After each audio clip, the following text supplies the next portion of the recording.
Thank you all for joining us. We are thrilled to be here. My name is Jerry Rappaport, owner of New Boston Fund. I'm joined today by Governor Baker, Mayor Walsh, Chrystal Kornegay, Representative Holmes, Senator Chang Diaz, and City Council President Andrea Campbell, as well as my partners at Lena Park CDC and the dedicated community advocates of the Boston State Hospital CAC. Each of these dedicated partners stood here exactly 10 months ago to celebrate the groundbreaking of the 41 home ownership units behind me of workforce and market rate housing here at Olmsted Green. And we're back today to celebrate their completion. We look forward to these same amazing leaders attending our next groundbreaking for 100 rental units of mixed income workforce housing next month on the ground we are standing on. As proud as we are of this construction completion, we are even prouder that these much needed new homes are 100% sold before completion, with 16 occupied and the remaining scheduled to be occupied over the next 60 days.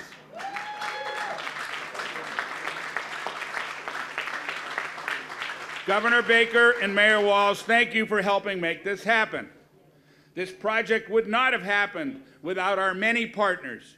They included DCAM, MassHousing with their Workforce Opportunity Fund, Sheila Dillon and her team at DND, NEI General Contracting, Icon Architects, VHB Engineers, Eastern Bank and Boston Private Bank, Remax Destiny and Maloney Properties, our sales brokers, our Olmsted Green Revival Equity Investment Team, our partners at Lena Park CDC, including Reverend Wright, Glenn Burdick, and Peter Munkenbeck, and last but certainly not least, the CAC.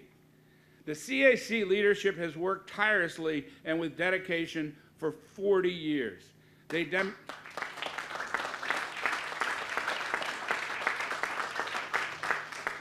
demonstrated great flexibility and support as our development program has evolved to meet the changing marketplace. Finally, joining us today are some of our earliest residents and our new homeowners. It is true what they say. It takes a village to build a village. To date, Lena New Boston has successfully completed the development of 287 units of housing, but we have 227 more to complete. In July, with a recent MassWorks grant awarded in April, we'll be starting our next phase of housing to deliver another 100 units of mixed income. With the anticipated award of tax credits in July, we will start a 47-unit affordable rental housing. Right along Harvard Street, right over there, next to Rep. Holmes' house, okay? We are incredibly grateful to share this milestone with the governor and mayor. Both are true champions for workforce and affordable housing. They get it. The Commonwealth and the City of Boston need more mixed income housing to expand our workforce, grow the middle class, and keep Massachusetts competitive in the global marketplace.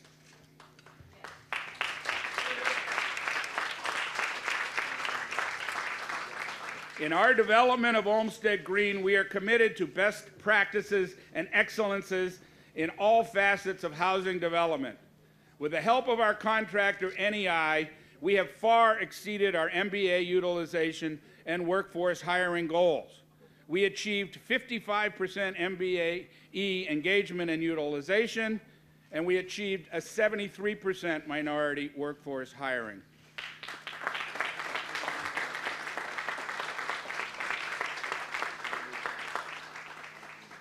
Our commitment to sustainable green housing is that our property qualifies for Gold LEED certification, and because this is a true public-private partnership committed to community value, all our affordable housing will be affordable in perpetuity.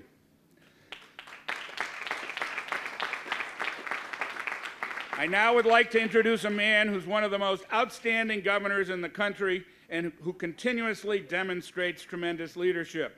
He also is the only one. I'm just asking for money.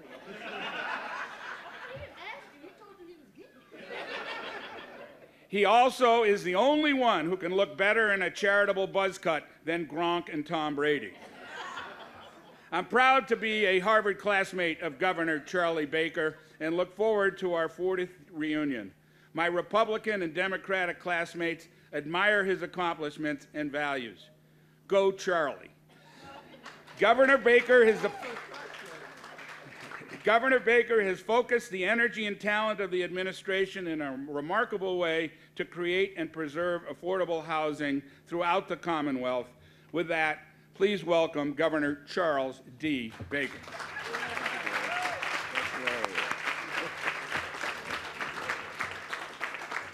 Well, thank you very much, Jerry, I think. Let me start, first of all, by extending my congratulations to the entire team that's been involved in this. And I was saying to some of the folks on the ride over here that I go back to the 1990s with the redevelopment of the Boston State Hospital property and the CAC, and spent a lot of time in the mid and late 90s, which at this point literally was 30 years ago, talking to people about what the programming model should be for redevelopment of this particular area. And each time I have a chance to come back and either participate in a groundbreaking or a ribbon cutting or a financing, I am reminded that this process probably took too long, but gave a lot of people an opportunity to play a major role in determining what this neighborhood and this area was going to look like who lived here, and that was critical to the success, the ultimate success of these initiatives. And I certainly look forward to coming back for the 100 units on the MassWorks grant. I'm not sure how I feel yet about the other part. I also want to say how much this whole notion of putting vacant state property back into productive use matters. We started an Open for Business program after we took office, where we started to create an inventory of properties that were either near transit or had sat vacant and were located in places where there were opportunities to move forward and do something different with them. And in the last 3 years, we've put about 35 of these properties back into some designated use, and they're all in various stages of either being developed or have been developed. And the great part about this is it's 2,200 new units of housing, $20 million in new tax revenue, property tax revenue to cities and towns, and about $500 million in total investment. And these are not, these are properties that literally, without the attention that folks in the private community, folks in the local community, and folks in our administration, if we weren't paying attention to these things, they would just continue to sit there and do nothing. And that's just no good for anybody. And as the largest property owner in the Commonwealth of Mass, it's particularly important to us that we work with our colleagues to find possibilities and opportunities to put these properties to use. And this is probably the granddaddy of them all with respect to the size and significance of this particular investment. I also want to give a big high five to the folks here from the legislature, Senator Chang Diaz and Representative Holmes. And when I stood here, right here, about 8 months ago, I talked about how important it was for the legislature to move on getting the housing bond bill that we had pending through the legislature and signed, because there's a tremendous number of tools in that toolbox to help us build out our housing stock and deal with some of the issues around access and affordability that people talked about earlier. And 2 weeks ago, we signed over in Brighton in House Housing Committee Chair, I was getting there, Kevin Honen's district. It's my former state rep. We signed the largest housing bond bill in state history, $1.8 billion, with a ton of capacity to put to work for people here in Massachusetts. And I also want to say how much I hope and anticipate, since I did this the last time I stood in front of a mic in front of some folks from the legislature, that we managed to get our housing choice bill done before the end of the session, because that one will make it possible for us to build about 135,000 new units of housing over the next 5 or 6 years. And the reason that matters is we're just not building enough housing. We built 30,000 new units of housing like clockwork in the 60s, 70s, and 80s. And in the 90s, the 2000s, and the 2010s, the last 25 years, that number's fallen to about 12 to 15,000. So for 25 years, we've been building less than half of the new housing that we built for 30 years before that. And the impact that's had on availability and on price and on demand has been extraordinary, all in the wrong direction. And I really think it's important for us here in the Commonwealth to put that housing bond bill to work, to pass legislation that makes it possible for us to continue to grow our housing stock, because as everybody, I think, would agree, this is a great state, this is a great city, this is a great neighborhood, but we really need a lot more housing stock into production if we're going to deal with the issues that people face with respect to affordability. And the final thing I just want to say is how much we appreciate the collaborative work with Sheila and the Mayor's office and everybody in the City of Boston. You have been terrific partners on so many of these initiatives, and I know Chrystal would speak to that because she spent a good part of the last 3 years working for our administration on those initiatives, and we look forward to continuing to be able to do so into the future. Thank you.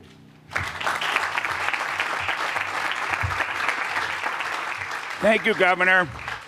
I now want to introduce the man who has and continues to accomplish so much for the City of Boston, including putting forth Imagine Boston 2030, the first citywide plan that lays out a thoughtful, innovative vision for the city and the neighbors within it, being far ahead of the pace to meet his goal of building 53,000 units of affordable housing in Boston by 2030, when he still will be mayor, developing the Boston's Neighborhood Homes Initiative to turn city-owned lots into affordable homes, and doing all that while driving Boston's thriving economy from the innovation sector to neighborhood development. Most impressively, Mayor Walsh has put Boston on the global map while being an incredible advocate for the Boston community, allowing for neighborhoods to grow and evolve while retaining their character. His commitment to inclusive growth is second to none. Mayor Walsh, you rock. I am so proud to have our team try to meet your goals and expectations. And I want you to know that your housing team is the best in the nation. With that, I'd like to welcome Mayor.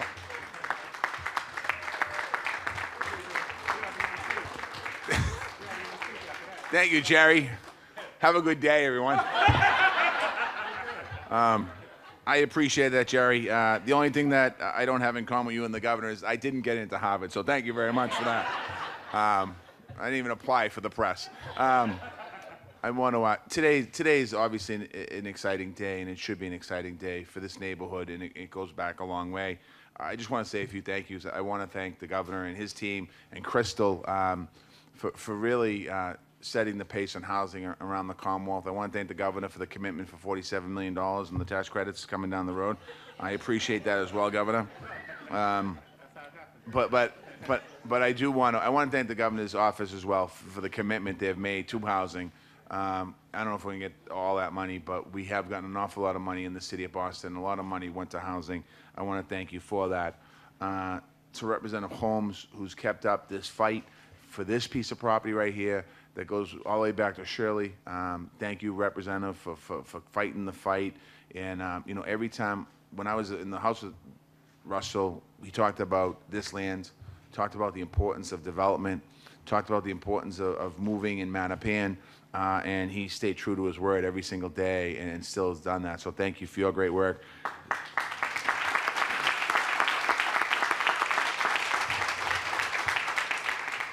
Senator Sonia Chan Diaz as well. You know, the governor talked about the housing bond bill, and I know it's certainly working with you as well as a legislator and now as the mayor.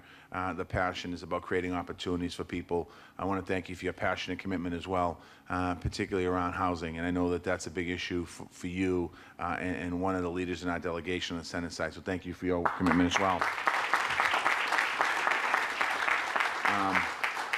I just want to recognize a couple of former Councilor Yancey's here. Thank you, Councilor, for being with us today. Former Councilor Jerry McDermott is here, who worked with Charles from Brighton. Former Senator Owens, thank you for your great work as well. I also have a couple more people I want to recognize, partners in this business. One is sitting on the stage to my left, the president of the Boston City Council, who represents this neighborhood and understands the importance of making sure, as the world is changing, as life is changing, as neighborhoods are changing, the importance of making sure that we keep our neighborhood strong. And the other day, we announced we were going to do a master plan for Mattapan.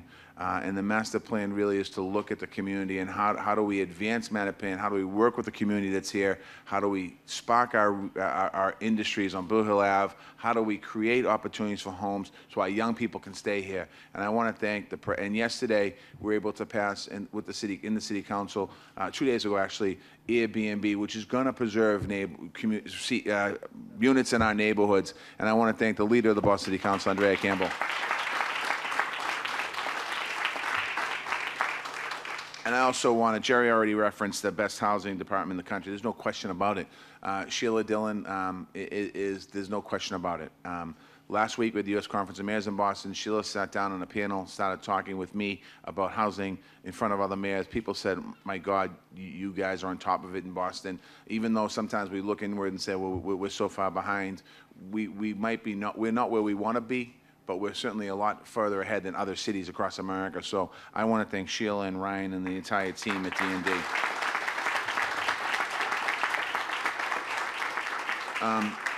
There's not much more I can add. This development adds mixed income units, continues to bring stability to a community. Maybe stability is the wrong word. Maybe it's growth to a community and allow people the opportunity to be able to live here. This project means that more working families are going to have the opportunity to put their roots down here in Mattapan. One of Boston's great stories begins here, allowing that opportunity. There's a strong sense of community. I say it an awful lot. When you go around the city of Boston, and I've had the chance to the last 4.5 years, and you go to different neighborhoods, and you'll go to Charlestown, and you'll talk to somebody, and they'll say, well, where you from? I'm from Ohio. And you go to Southie, where are you from? I came from New York. Or you go to, Jamaica Plain, I came from the suburbs, or what have you. Generally, the answer you get when you ask somebody from Mattapan, where you from, they say Mattapan. Because when you think about the home ownership and the people that grew up here, live here, stay here, it's important, and that brings stability to a community. And one of the reasons why this project has sparked us in the city to do a master planning is to really look at the whole community beyond Olmsted. We talked about this land for 20, 30 years now, 40 years now, and we're seeing the development and growth here. Now it's important for us, as Andrea said often, and Timmy and Danny and Russell, we need to make sure that the rest of the community is. So this is strong for our community. This project happened with the help of the state. I'm proud to also say it helped with inclusionary development money and housing trust money from the city. We're going to continue to use that money to move forward. We're going to continue to build housing.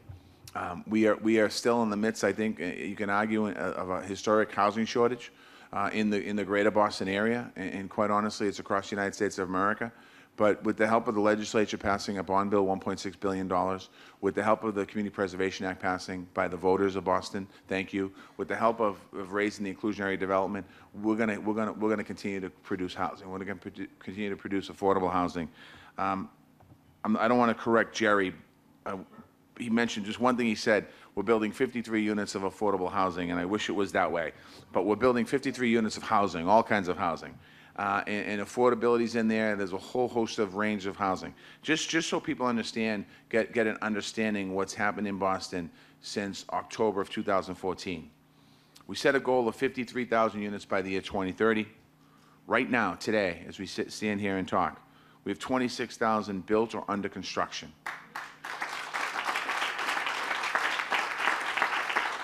We have 26,000 that have been filed going through the review process in the city that will be getting permits and building permits and building under construction over the next couple of years. What's going to happen is it's going to be a process that's going to be resulting in places like Olmsted Green. We have a lot to be proud of. The community of Mattapan has a lot to be proud of. I'm going to bring it home. The neighbors that are here, if you didn't continue to push your elected officials over the last 40 years, regardless, as they changed and as new people came in, you continue to raise that bar higher and higher and higher. if it weren't for you, we might not be standing here today and looking at all these beautiful homes. So to the community of Mattapan, thank you for pushing us.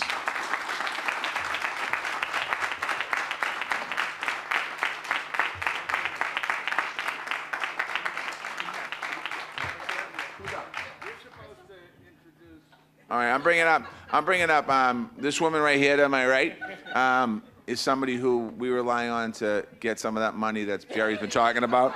So, you know, I want to bring up Chrystal Kornegay.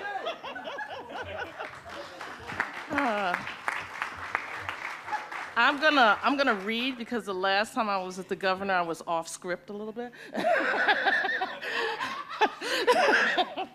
So anyway, like the governor, I've been around this project a long time, maybe not as long as he has, but through my former iterations, I worked at Urban Edge, and we had a great partnership with Lena Park and New Boston Fund, and worked to think about this project.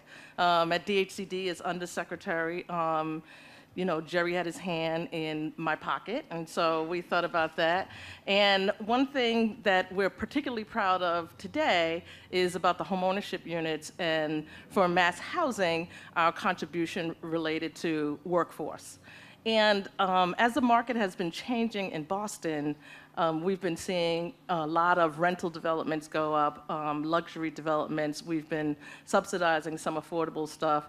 But as you all know, there's a lot of pressure for folks that we consider in the middle. And our contribution from MassHousing through our Workforce Housing Fund is really meant to help keep diversity, economic diversity in our communities. With the governor, MassHousing at the time created a $100 million workforce housing initiative. And today is really special, not because we've helped to make these homes affordable to working families, but this is our first ribbon cutting for a project that we financed through the Workforce Housing Initiative.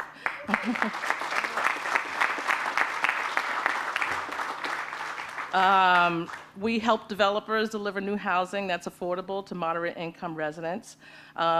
We provide affordable long-term financing that allows developers to build new homes at prices working families can afford.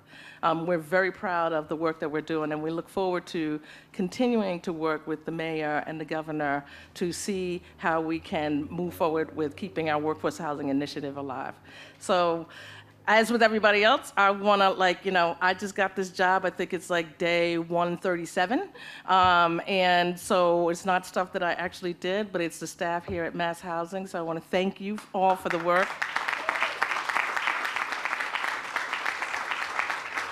And you all enjoy the day, and we look forward to coming back whenever, maybe not in July, but whenever, in order to do the next phase of development here.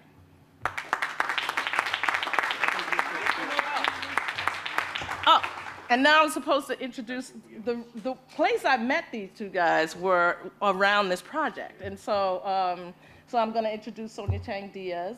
Thank you for all your work here and all your work in my home community in JP and Mission Hill.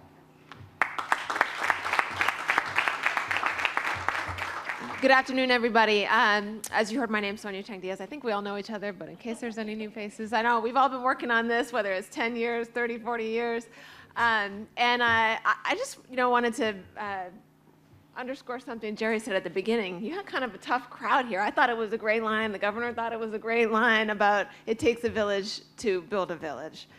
And you guys know it's true, but we look behind us and we see the physical product, but I look in this direction and see all the people, or representations at least of all of the people who made it happen, whether it was the executive branch, really putting the money out on the streets, the legislative branch putting the money into the pipeline in the first place, to the elected officials who came before Russell and Andrea and myself, who had the spark of the idea and then got the land and initiated the process in the first place, to the CAC. It has to be said every time, again and again, what the mayor said is so true. If you didn't push us, it would not have happened, and it wouldn't keep happening. To the developers who are out there in the trenches actually building the stuff, financing it, It really does take that village, and I'm proud to just be a small part of that team. I wanted to lift up something, another piece that I think it was Jerry who gave us the numbers in the beginning about the minority contracting numbers that this project has hit so far. And there was one, he mentioned that we're north of 75% on the minority employment on this project, which that's as high as I've seen in my probably 10 years.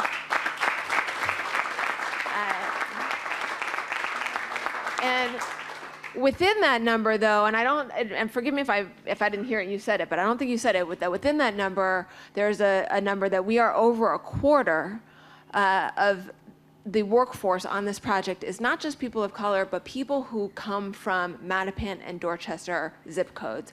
Amazing, awesome work, and And to me, that's what makes, in particular, this phase so exciting, is that because it's a home ownership phase, that not only are we building housing for people here, but this is something that is going to build wealth for the community, and it's building wealth through that home ownership method, but also building wealth for people who are here and we want to keep here through that stability and growth by virtue of putting money into their pockets that's going to circulate right back into this community. So I just want to give a special shout out and thanks for really paying attention to those numbers and driving them home. And I've said it before at ribbon cuttings, and I'll continue to say it again because it's always what is just sort of bubbles up in my heart when I have the privilege of helping to cut a ribbon like this, is that I steal the line from Cornel West about justice is what love looks like in public. And to me, projects like this are also what love looks like in public, and I thank everyone for being a part of that.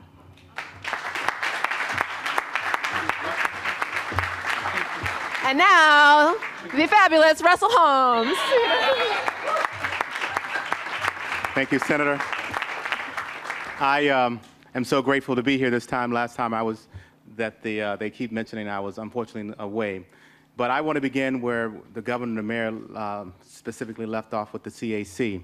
I can tell you, I had just gotten elected 8 years ago, and we were in a meeting where we had the B3 meetings, and I want to give a shout out to the captain who was here, because B3 has just done an excellent job for years. But B3 at the time, we would have a meeting where typically would have somewhere between 250 to 300 people at the meeting. And Mr. Clark stands up in the middle of the meeting and says to me, Representative Holmes, I've known you since you were a child and you were at Brigham's, right? And he starts this whole lecture at me, which was not unusual. But then he says, but I trust you, and I believe that you guys have ignored what's happened at the state hospital site. And so, of course, now, I'm 300 people, I'm just elected. I'm saying, Mr. Clark, you could have told me this, at any other time, right? I mean, why would you want to do this now? And it was just that awakening for me that, yes, all these folks have helped me get elected, but they expect me to do something. There's an expectation. And the expectation is that they're going to hold me accountable. So even though Mr. Clark and I, have known each other since I was a child, I played spades in his basement, once I got elected, he says, no, the state hospital site, Lena Park, was closed, and it was closed abruptly without us even knowing it was going to close, right? And so, and you look at what was happening at Cruz, what was happening here, literally, for those who don't know, these foundations had nothing on them. They were just foundations that were sitting for years and years. And, when you think about Ms. Graham, for those who don't know, Ms. Graham lives in my backyard, and literally. And this is true, so I can say it. Sometimes I flick the light on in my kitchen. Ms. Graham sees I'm home and calls and says, hey, I need you to do something. And that is truth. And so when the mayor talks about how important you are, it is important. I know Jerry talks often about how close my house is, but what he may not realize is how close the senator's house is almost as equal distance to mine. Obviously, Ms. Graham lives behind me. Mary lives down the street. And then, this property has been something that obviously Councilor Yancey and the former mayor went at it about years and years and years, and finally we might actually have a solution for what to do with those 14 acres and finally come to bring all of these things to close. Because what Mr. Clark said, and he stood up that day, was that I've been dealing with this for 35 years or so, he said, And at the time when he said it, I never thought about that it might be true. He says, I don't want to be dead before we finally make a decision. And only after that, soon after that, he got really ill, and probably is why he's not here today. But he made sure during that day, to the mayor's point, that all of the folks on that CAC, from everyone from Beverly, with all of the help she does, you were passionate about this site. We need to get this site built out, and we were going to be serious about it. And so please don't take that as just something casual that to be said. It is true that the CAC and your dedication has been phenomenal, as the governor talked about even when he was in a different role at A&F. The next thing I want to say is specifically to the governor. I can tell you everyone else is in your pocket, so I might as well get in it as well. And the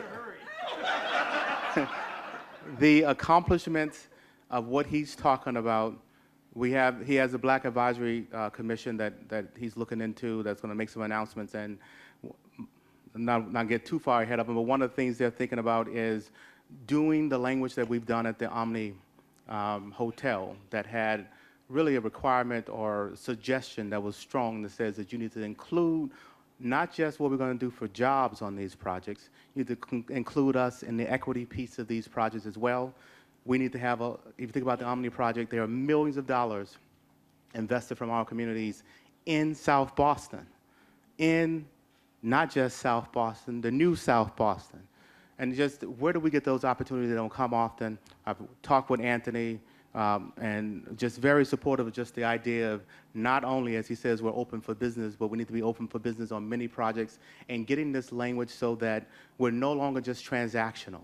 We're no longer just saying, here's a project that we may be able to do, but we need to be thinking, how do we be transformative so that things that we're putting in place today are things that last beyond me, things that last beyond the governor, things that last beyond the mayor. So I'm certainly hoping that as he thinks about this conversation about what we're going to do at the state level, that he makes those same strong suggestions to the mayor to think about how do we become transformative so that the things that we're doing changes lives for generations. Finally, I'll end with saying I agree with Marty, I agree with the mayor about the team, and that is we called Sheila. Jerry called me and said to me, well, we're going to do 20 projects here around some ownership and some of these foundations that really, when I say they annoy me, they annoy me. This is my ride home. Seeing foundations just sitting here is something that speaks very negative about the community when you see 10, 15 foundations sitting in them not built on. And Jerry, as he was thinking about it, he says, well, Sheila was thinking about giving us $1.5 million, whatever the numbers were. How about if we just got $2 million and we can do all 41, or however that may have worked out. And just, Marty, to your team's effort, he worked with Jerry, she worked with Jerry and the team and made it possible that we need to be thinking about ownership. Because we want to not only build wealth in Jerry's and his investors' pockets, but we want to make sure that we're beginning that wealth development in our community that stays. Mattapan, to Marty's point, I grew up, I can tell you what street I then moved on was another Mattapan street to the street that I moved on now in Mattapan. That is exactly who we are. I asked Mary where she's been there for 40 some odd years. That really is who we are, and we really are dedicated to the community. So Jerry says I live across the street. I want to just remind you, I'm not the only one who lives in this neighborhood. The mayor lives just down the street. The council lives literally just down the street. And we all are committed. So it's not just me, it is the council president, who I have the honor of representing as well. She lives here in Mattapan. She is dedicated to this effort as well, and she's been an absolute strong partner, our city council president, Andrea Campbell. Thank you, Rep. Holmes. And I'm going to be quick so that we can get this cut and go on. And Jerry's like, come on. So I also want to thank the governor and the mayor for the partnership, Chrystal, Senator Chang Diaz, and Rep. Holmes. You know, I'm the newbie, I'm the new elected. But this is a partnership, and this does take a village, and it takes a lot of work, a lot of calls. Chief Dillon, thank you. And Councilor Yancey, thank you for your advocacy. Obviously, he held this seat before I did, and so it took years to make things happen, and so I stand on his shoulders as well. the CAC and the work that they do every single day. Thank you for your advocacy. And I'll just say, you know, I live in Mattapan with my beautiful son Alexander, who's over there somewhere, and my husband, and we love Mattapan. And we see this community as a rich, vibrant community. We often don't get the media covering the great, vibrant, awesome things that are happening in this neighborhood. So thank the media for being here and covering this, because this is a big deal. And quickly, Chief Dillon and I were talking about, while this is great, we have more work to do for other parts of Mattapan and other parts of Dorchester as well, to make sure that folks have access to housing, access to home ownership opportunities, access to wealth and building wealth. And this is also reminding me that we have to do more work when it comes to our housing authorities and shifting folks out of those spaces into places like this. We have the ability to do that. And Chief Dillon, thank you for the partnership and conversations around that. But thank you so much, Jerry. Thank you. And thank you to this incredible team. I'm just happy to be here.